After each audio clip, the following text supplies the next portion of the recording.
ഇന്നത്തെ കഥയിലേക്ക് എല്ലാവർക്കും സ്വാഗതം. അങ്ങനെ ഗീതു നേരെ പോകുന്നത് വിജയലക്ഷ്മിയുടെ അടുത്തേക്കാണ്. വിജയലക്ഷ്മിയോട് ഗീതു പറയുന്നുണ്ട്, രാധിക അമ്മയെ പുറത്താക്കുന്നതല്ല വിഷയം. ഞാൻ മനസ്സിലാക്കിയെടുത്തോളം കണ്ണേട്ടൻ്റെ മനസ്സിൽ അവരെ വരച്ചിട്ടിരിക്കുന്നത് ത്യാഗത്തിൻ്റെയും സഹനത്തിൻ്റെയും ഏറ്റവും വലിയ പ്രതീകമായിട്ടാണ്. ഞാൻ എത്ര തെളിവുകൾ നിരത്തിയാലും ആ ചിത്രം പൊളിച്ചെഴുതാൻ കണ്ണേട്ടൻ തയ്യാറാവില്ല. അതൊക്കെ കേട്ടതിന് ശേഷം വിജയലക്ഷ്മി പറയുന്നുണ്ട്, അത് ശരിയാ, പക്ഷേ ഗോവിന്ദനെ അവരുടെ പിടിയിൽ നിന്ന് മോചിപ്പിച്ചേ പറ്റൂ. അല്ലാതെ നിനക്കും അവനും സന്തോഷകരമായ ഒരു ജീവിതം കിട്ടില്ല. ഇനി നീ ശ്രമിക്കേണ്ടത് രാധികയുടെ തനിനിറം കണ്ടുപിടിക്കാനല്ല, ആ മുഖം മൂടി ഗോവിന്ദിൻ്റെ കണ്ണിൽ നേരിട്ട് കാണിച്ചു കൊടുക്കാനാണ്. കുറച്ചുനേരം ആലോചിച്ചതിന് ശേഷം ഗീതു പറയുന്നുണ്ട്, മുമ്പ് ഞാൻ റെക്കോർഡ് ചെയ്ത വീഡിയോ കിഷോർ തന്നെ മാറ്റിവെച്ചതാവാനാ സാധ്യത. അങ്ങനെയാണെങ്കിൽ അത് വീണ്ടെടുക്കാൻ അവർണിക വഴി ഞാനൊരു ശ്രമം കൂടി നടത്തുന്നുണ്ട്. അത് വിജയിച്ചാൽ രാധിക അമ്മ പുറത്താവും. അപ്പോൾ വിജയലക്ഷ്മി പറയാണ്, പലപ്പോഴും അവൾ രക്ഷപ്പെടുന്നത് സ്വന്തം മകൻ വരുണിനെ തള്ളി പറഞ്ഞിട്ടാ. ഇനി താനൊരു കെണിയിൽ പെടുമെന്നുറപ്പായാൽ വരുണിനെ കൊലയ്ക്ക് കൊടുക്കാൻ പോലും അവൾ മടിക്കില്ല. നീ അറിയുന്നതിനും അപ്പുറത്താ രാധികയുടെ യഥാർത്ഥ മുഖം. അപ്പോൾ ഗീതു പറയുന്നുണ്ട്, എങ്കിൽ പിന്നെ അറിയുന്നവരായ യഥാർത്ഥ മുഖം ഒന്ന് കാട്ടിത്താ. അപ്പോൾ വിജയലക്ഷ്മി ആകെ ഒന്ന് പതറി ഗീതുവിനെ ഒന്ന് നോക്കിയിട്ട് അനങ്ങാതെ നിൽക്കുകയാണ്. എന്തായാലും ഇന്ന് സൂര്യാസ്തമയത്തിന് മുമ്പ് അമ്മ എന്നോട് രഹസ്യങ്ങളൊക്കെ പറയേണ്ടി വരും. അത് കേട്ടപ്പം വിജയലക്ഷ്മി ഇങ്ങനെ നോക്കുകയാണ് ഗീതുവിനെ തന്നെ. അപ്പോൾ ഗീതു പറയുന്നുണ്ട്, എന്നെ ഇങ്ങനെ ഉണ്ടക്കണ്ണ് മിഴിച്ച് നോക്കുകയൊന്നും വേണ്ട. രഞ്ജുവിനെ ഇന്ന് ഉച്ചയോടെ ഡിസ്ചാർജ് ചെയ്യും. അവൾ വന്ന് അമ്മയെ സ്നേഹത്തോടെ കെട്ടിപ്പിടിക്കും, ഉമ്മ തരും. അത് കേട്ടപ്പോൾ വിജയലക്ഷ്മി സന്തോഷത്തോടു കൂടി തലതാഴ്ത്തുകയാണ്. അപ്പം ഗീതു പറയുന്നുണ്ട്, ആ നിമിഷം എൻ്റെ ചോദ്യങ്ങൾക്കുള്ള ഉത്തരം തന്നേ പറ്റൂ. വിജയലക്ഷ്മി ഗീതുവിനെ തന്നെ നോക്കി നിൽക്കുന്ന കണ്ടപ്പം ഗീതു പറയുന്നുണ്ട്, ദേ ശുദ്ധസംഗീതത്തെ തൊട്ട് എന്നോട് സത്യം ചെയ്തതാ. അപ്പം പുഞ്ചിരിച്ചുകൊണ്ട് വിജയലക്ഷ്മി പറയുന്നുണ്ട്, അങ്ങനെ സംഭവിച്ചാൽ ഞാൻ എൻ്റെ വാക്ക് പാലിക്കും. നീ ചോദിക്കാതെ തന്നെ എല്ലാം ഞാൻ നിന്നോട് പറഞ്ഞിരിക്കും. അത് കേട്ടപ്പോൾ ഗീതുവിന് ഒത്തിരി സന്തോഷമാവുകയാണ്. പക്ഷേ വിജയലക്ഷ്മി പറയുന്നുണ്ട്, പക്ഷേ അങ്ങനെ ഒരു മാജിക്ക് സംഭവിക്കില്ല. അപ്പോൾ ഗീതു ഉറപ്പോടെ പറയാണ്, സംഭവിക്കും. രഞ്ജുവിൻ്റെ മനസ്സിൽ നിന്നും അമ്മയോടുള്ള വെറുപ്പ് ഇങ്ങനെ ആവാഹിച്ചെടുത്ത് ദൂരെ കളയുന്നൊരു മജീഷ്യൻ വരും. അപ്പം വിജയലക്ഷ്മി ഇങ്ങനെ അത്ഭുതത്തോടു കൂടി ഗീതുവിനെ നോക്കുകയാണ്. അയാൾ ഓൺ ദി വേ ആണ്. എന്താ ഇവിടെ ഈ പറയുന്നത് എന്നുള്ള അർത്ഥത്തിലാണ് വിജയലക്ഷ്മി കേട്ട് നിൽക്കുന്നത്. അപ്പോഴേക്കും കാറിൻ്റെ ഹോൺ ശബ്ദം കേൾക്കുന്നുണ്ട്. അപ്പോൾ ചിരിച്ചുകൊണ്ട് ഗീതു പറയാണ്, യെസ്, ആ മജീഷ്യനുമായി എൻ്റെ ഇക്ക വന്നു കഴിഞ്ഞു. അപ്പം വിജയലക്ഷ്മി ഇങ്ങനെ അത്ഭുതത്തോട് നോക്കി, ഈ കുട്ടി എന്തൊക്കെയാണ് ഈ പറയുന്നതെന്ന് വിചാരിച്ചിട്ട്. അവർ രണ്ടുപേരും ഉമ്മറത്തേക്ക് വരുന്ന സമയത്ത് കാറിൽ നിന്ന് ഇറങ്ങി അജാസ് പുഞ്ചിരിച്ചുകൊണ്ട് അവിടെ വന്ന് നിൽക്കുകയാണ്. അപ്പോൾ ഗീതുവും അതുകൊണ്ട് സന്തോഷത്തോടെ നിൽക്കുന്നുണ്ട്. അപ്പോഴേക്കും കാറിൻ്റെ കോ ഡ്രൈവർ സീറ്റിൽ നിന്ന് ഇറങ്ങിയാളെ കണ്ടിട്ട് വിജയലക്ഷ്മി ശരിക്കും ഷോക്ക്ഡായി പോവാണ്. അറിയാതെ അവരുടെ നാവ് ശബ്ദിക്കുന്നുണ്ട്, ധ്യാൻ. അവർ ഷോക്കോട് കൂടിയാണ് ധ്യാനെ നോക്കി നിൽക്കുന്നത്. പക്ഷേ ഗീതുവും അജാസും ഒരുപോലെ പുഞ്ചിരിക്കുകയാണ്. ഗീതു പുഞ്ചിരിച്ചുകൊണ്ട് പറയുന്നുണ്ട്, ഇതാണ് അമ്മയെയും മകളെയും ഒന്നിപ്പിക്കാൻ വേണ്ടി ഞാൻ കൊണ്ടുവന്ന മജീഷ്യൻ, ധ്യാൻ. അപ്പോൾ വിജയലക്ഷ്മി അതിശയത്തോടു കൂടി ഗീതുവിനെ നോക്കുകയാണ്. അതൊന്നും ശ്രദ്ധിക്കാതെ ഗീതു ചിരിച്ചുകൊണ്ട് പറയുന്നുണ്ട്, എങ്ങനെയുണ്ട് ഗീതു മാജിക്? അപ്പോഴേക്കും പുഞ്ചിരിച്ചുകൊണ്ട് ധ്യാൻ അകത്തേക്ക് വന്നിട്ട് വിജയലക്ഷ്മിയുടെ കാലുകൾക്ക് നമസ്കരിക്കുകയാണ്. അപ്പോൾ അവർ വേഗം ധ്യാനെ പിടിച്ച് എഴുന്നേൽപ്പിക്കുന്നുണ്ട്. നന്നായിരിക്കട്ടെ എന്ന് പറഞ്ഞിട്ട് അനുഗ്രഹിക്കുകയാണ്. അപ്പോൾ ധ്യാൻ പുഞ്ചിരിച്ചുകൊണ്ട് അവരെ നോക്കി നിൽക്കുന്ന സമയത്ത് വിജയലക്ഷ്മിക്ക് അത് ഉൾക്കൊള്ളാൻ പറ്റാത്ത വിധത്തിലാണ് അവരുടെ മുഖമുള്ളത്. ധ്യാൻ്റെ മുഖത്ത് നോക്കാതെ തന്നെ വിജയലക്ഷ്മി പറയുന്നുണ്ട്, ഇങ്ങനെയൊരു കണ്ടുമുട്ടൽ ഞാൻ ഒരിക്കലും പ്രതീക്ഷിച്ചതല്ല. അപ്പം ധ്യാൻ പറയാണ്, എനിക്ക് വരേണ്ടി വന്നു ആൻറ്റി. അപ്പോൾ അവർ ധ്യാൻ്റെ മുഖത്തേക്ക് തന്നെ നോക്കുകയാണ് സൂക്ഷിച്ചിട്ട്. അപ്പം അത് ശ്രദ്ധിക്കാതെ പെട്ടെന്ന് തന്നെ ധ്യാൻ ഗീതുവിനോട് ചോദിക്കുന്നുണ്ട്, നിങ്ങളാണോ എന്നെ വിളിച്ചുകൊണ്ടിരുന്ന ഗീതാഞ്ജലി? അതെ, ഗീതു പുഞ്ചിരിച്ചുകൊണ്ട് പറയാണ്, അറക്കൽ ഗോവിന്ദ് മാധവിൻ്റെ ഭാര്യ ഗീതാഞ്ജലി. ഇതൊക്കെ കണ്ടുകൊണ്ട് അജാസും മുറ്റത്ത് പുഞ്ചിരിച്ചുകൊണ്ട് നിൽപ്പുണ്ട്. അപ്പം ധ്യാൻ ഗീതുവിന് നേരെ കൈ കൂപ്പി അഭിസംബോധന ചെയ്യുകയാണ്. അതിനുശേഷം ഗീതു പറയുന്നുണ്ട്, ധ്യാനെ അകത്തേക്ക് ക്ഷണിക്കാമേ. അപ്പോൾ ഗീതുവിനെ കുറച്ച് ദേഷ്യത്തോടെ നോക്കിക്കൊണ്ട് ധ്യാനിന് നേരെ നോക്കാണ്ട് വിജയലക്ഷ്മി പറയുന്നുണ്ട്, ധ്യാൻ, നീ എന്തിനാ വന്നത്? അപ്പം ധ്യാൻ പറയാണ്, രഞ്ജുവിന് വേണ്ടി, അവളെ കാണാൻ. അത് കേട്ട സമയത്ത് വിജയലക്ഷ്മി ഷോക്ക്ഡാവുകയാണ്. അവളോടൊപ്പം ജീവിക്കാൻ. ധ്യാൻ പറഞ്ഞ മൂന്നാമത്തെ വാചകം കൂടി കേട്ടപ്പോൾ അറിയാതെ വിജയലക്ഷ്മി പറഞ്ഞു പോവും, ധ്യാൻ, അവൾക്കൊരു കുടുംബജീവിതം സാധ്യമല്ലെന്ന് നിൻ്റെ മുന്നിൽ വെച്ചല്ലേ ഡോക്ടർ പറഞ്ഞത്? അവളെ സ്നേഹിക്കുന്നതിൻ്റെ പേരിൽ നിൻ്റെ ജീവിതം നീ നശിപ്പിക്കരുതെന്ന് നിൻ്റെ കാല് പിടിച്ച് പറഞ്ഞിട്ടല്ലേ ഞാൻ നിന്നെ ഇവിടുന്ന് പറഞ്ഞു അയച്ചത്? അവർ ധ്യാനെ ചോദ്യം ചെയ്യാണ്. എന്നിട്ടിപ്പോൾ എന്ത് പ്രതീക്ഷയില്ല നീ മടങ്ങി വന്നിരിക്കുന്നത്? ധ്യാൻ മറുപടിയൊന്നും പറയാതെ തലതാഴ്ത്തി നിൽക്കുകയാണ്. അപ്പോൾ ഗീതു പറയുന്നുണ്ട്, മെഡിക്കൽ സയൻസ് പറഞ്ഞത് കുടുംബജീവിതം പറ്റില്ലെന്നാ. പക്ഷേ ഇവർക്കൊരു പ്രണയ ജീവിതം സാധ്യമാകുമല്ലോ. പക്ഷേ വിജയലക്ഷ്മി ഗീതുവിനൊരു പൊട്ടത്തരായിട്ടാണ് ഗീതുവിനെ നോക്കുന്നത്. അതിനുശേഷം ധ്യാനെ അവർ നോക്കുന്നുണ്ട്. കാരണം ഇവർ ഈ കാട്ടിക്കൂട്ടുന്നതൊക്കെ ഒരു കോമാളിത്തരായിട്ടാണ് അവർക്ക് തോന്നുന്നത്. അപ്പോൾ ഗീതു പുഞ്ചിരിച്ചുകൊണ്ട് പറയാണ്, ആ പ്രണയ ജീവിതം രഞ്ജുവിൻ്റെ ആയുസ് വർദ്ധിപ്പിക്കുമെന്ന് എനിക്ക് ഉറപ്പുണ്ട്. അപ്പോൾ വിജയലക്ഷ്മി ഗീതുവിനോട് പറയുന്നുണ്ട്, അയ്യോ ഗീതു, നീ പറയുന്നത് പോലെയൊന്നുമല്ല. ഇവനെ കാണുമ്പോൾ തന്നെ അവൾ പറയാൻ വേണ്ടി പോകുന്നത് എത്രയും പെട്ടെന്ന് വിവാഹ ജീവിതം നടത്തണമെന്നായിരിക്കും. അപ്പം ധ്യാൻ പറയുന്നുണ്ട്, അവളുടെ മുന്നിൽ ചെന്ന് നിന്നാ സത്യം തുറന്നു പറയാനാവാതെ കരഞ്ഞു പോകുമെന്ന് ഭയപ്പെട്ടത് കൊണ്ടാണ് ഞാൻ ഈ നാട് വിട്ടു പോയത്. ആ ഒരു ഒളിച്ചോട്ടത്തിൽ നിന്നും എന്നെ തിരിച്ചു കൊണ്ടുവന്നത് ഗീതുവിൻ്റെ ഒരു ഫോൺ കോളാണ്. അപ്പോൾ വിജയലക്ഷ്മി ഗീതുവിന് നേരെ നോക്കുകയാണ്. അപ്പോൾ ഗീതു പുഞ്ചിരിച്ചുകൊണ്ട് അന്നത്തെ ആ ഫോൺ കോൾ നമുക്ക് കേൾപ്പിക്കാതെ സംസാരിച്ചതായിരുന്നു, അതിപ്പം നമുക്ക് കേൾപ്പിച്ച് തരികയാണ്. അപ്പോൾ ഗീതു ധ്യാനിനോട് ചോദിക്കുന്നുണ്ട്, എന്താ ധ്യാൻ, നിങ്ങൾക്ക് രഞ്ജുവിനോട് വെറുപ്പാണോ? അപ്പോൾ ധ്യാൻ തിരിച്ചു ചോദിക്കുന്നുണ്ട്, മാഡത്തിന് അവളുടെ അസുഖത്തെക്കുറിച്ച് അറിയാമെന്നാ ഞാൻ കരുതുന്നേ. അപ്പോൾ ഗീതു ചോദിക്കുക, ധ്യാൻ, നിങ്ങൾ ശരിക്കും രഞ്ജുവിൻ്റെ ആരാ? അപ്പോൾ ധ്യാൻ പറയാണ്, അവളായിരുന്നു എനിക്കെല്ലാം. അപ്പം ധ്യാൻ അത് ആലോചിച്ചിട്ട് പറയാണ്, ശരിക്കും ആ ഫോൺ കോൾ എൻ്റെ കണ്ണു തുറപ്പിച്ചു. ആ ധൈര്യത്തിലാണ് ഞാൻ ഇവിടത്തേക്ക് വന്നത്. അത് കേട്ട് വിജയലക്ഷ്മി ഇങ്ങനെ ഷോക്ക്ഡായിട്ട് നിൽക്കുകയാണ്. അപ്പോൾ ഗീതു വിജയലക്ഷ്മിയോട് പറയുന്നുണ്ട്, ഒരാഴ്ച ധ്യാൻ ഇവിടെ ഉണ്ടാവും, അടുത്ത വരവിൽ വിവാഹം നടത്താമെന്ന ഉറപ്പിൽ. അത് കഴിഞ്ഞ് ധ്യാൻ മടങ്ങിപ്പോവും. പിന്നീടുള്ള ദിവസങ്ങളിൽ ഫോൺ കോളിലൂടെയും ചാറ്റിങ്ങിലൂടെയും ഇവരുടെ പ്രണയം തുടർന്നുകൊണ്ടിരിക്കും. അപ്പോൾ വിജയലക്ഷ്മി ചോദിക്കുന്നുണ്ട് ദേഷ്യത്തോടെ, എത്ര നാൾ അവളെ ഇങ്ങനെ കളിപ്പിക്കാൻ പറ്റും? അപ്പോൾ ഗീതു കുറച്ച് സങ്കടത്തോടു കൂടി അവരോട് പറയാണ്, രഞ്ജുവിന് എത്ര നാൾ ആയുസ്സുണ്ടാവുമോ അതുവരെ. അത് കേട്ടപ്പോൾ ആ അമ്മ തകർന്നു പോയി അവരകത്തേക്ക് കയറി പോവാണ്. അത് കണ്ടപ്പോൾ ഗീതുവിനും ആകെ ഒരു സങ്കടമാവുന്നുണ്ട്. അതിനുശേഷം ഗീതു ധ്യാനിനെ അകത്തേക്ക് ക്ഷണിക്കുകയാണ്, ഒപ്പം തന്നെ അജാസിനെയും. അകത്തേക്ക് കയറി ചെല്ലുന്ന സമയത്ത് വിജയലക്ഷ്മി കരഞ്ഞുകൊണ്ട് നിൽക്കുകയാണ്. അപ്പോൾ ഗീതു പറഞ്ഞു കൊടുക്കുന്നുണ്ട്, ഇനി എത്ര നാളുണ്ടാവുമോ അത്രയും നാൾ അവൾ സന്തോഷത്തോടെയും സമാധാനത്തോടെയും പ്രതീക്ഷയോടെയും കഴിഞ്ഞോട്ടെ അമ്മേ. അപ്പോൾ വിജയലക്ഷ്മി ദേഷ്യത്തോട് ചോദിക്കുന്നുണ്ട്, അത് ശരി, ഗോവിന്ദിൻ്റെ പണം കാട്ടിയാണോ നീ ഇവനെ ഇങ്ങോട്ടേക്ക് ആകർഷിച്ചത്? അത് ഗീതുവിന് ഭയങ്കര ഷോക്കായിട്ടുള്ളൊരു വാക്ക് തന്നെയായിരുന്നു. അതുപോലെ തന്നെയാണ് ധ്യാനും. അപ്പോൾ ഗീതു സങ്കടത്തോടെ പറയുന്നുണ്ട്, അദ്ദേഹത്തിൻ്റെ പണം ഞാൻ ഇന്നുവരെ അദ്ദേഹം അറിയാതെ ഉപയോഗിച്ചിട്ടില്ല. അതുപോലെ തന്നെ ധ്യാനും ചോദിക്കുന്നുണ്ട്, ആൻറ്റിക്ക് എന്നെ അറിയാലോ, രഞ്ജുവിനേക്കാളും വലുതാണോ എനിക്ക് പണം?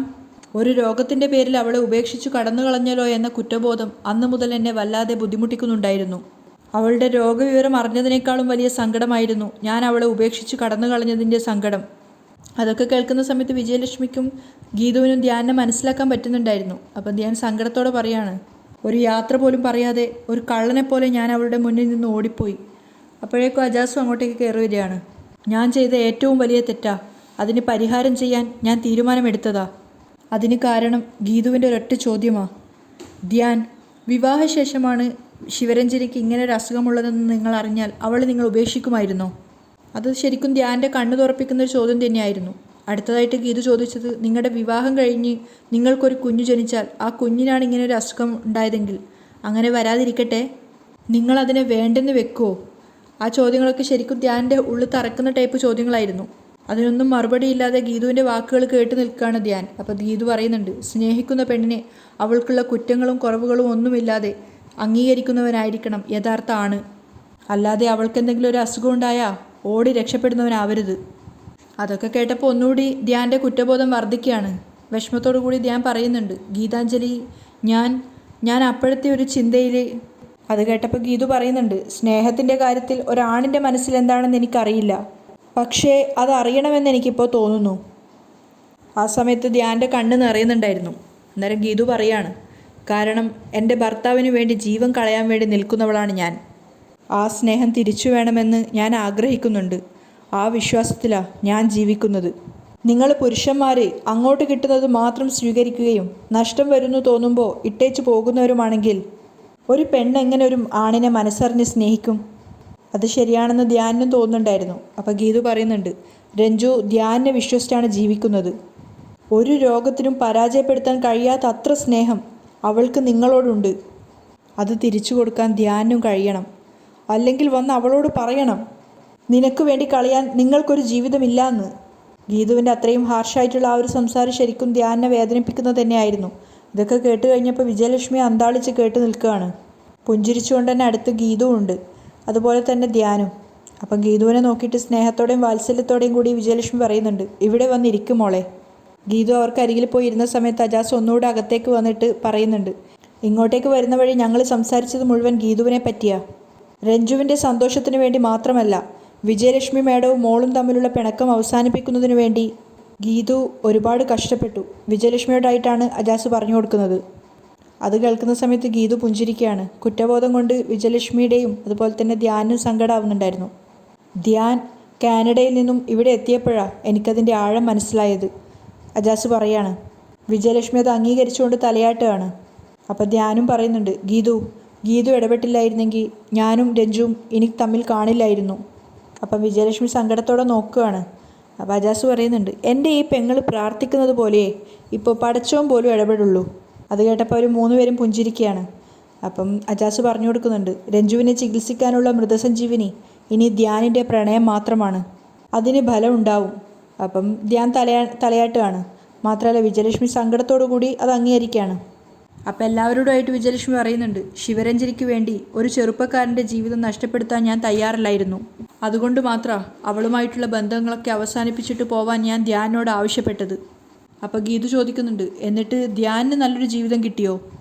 രഞ്ജുവിൻ്റെ സ്ഥാനത്ത് മറ്റൊരു പെൺകുട്ടിയെ സങ്കല്പിക്കാൻ പോലും കഴിയില്ലെന്നാ ധ്യാൻ എന്നോട് പറഞ്ഞത്. അപ്പോൾ വിജയലക്ഷ്മി കുറ്റബോധത്തോടു കൂടി ധ്യാനെ നോക്കുകയാണ്. അപ്പോൾ ധ്യാൻ പറയുന്നുണ്ട്, അത് സത്യമാണ്. അവളെ മനസ്സിൽ നിന്ന് മായ്ച്ചു കളഞ്ഞിട്ട് ഇനി എനിക്കൊരു കുടുംബജീവിതം ഉണ്ടാവില്ല.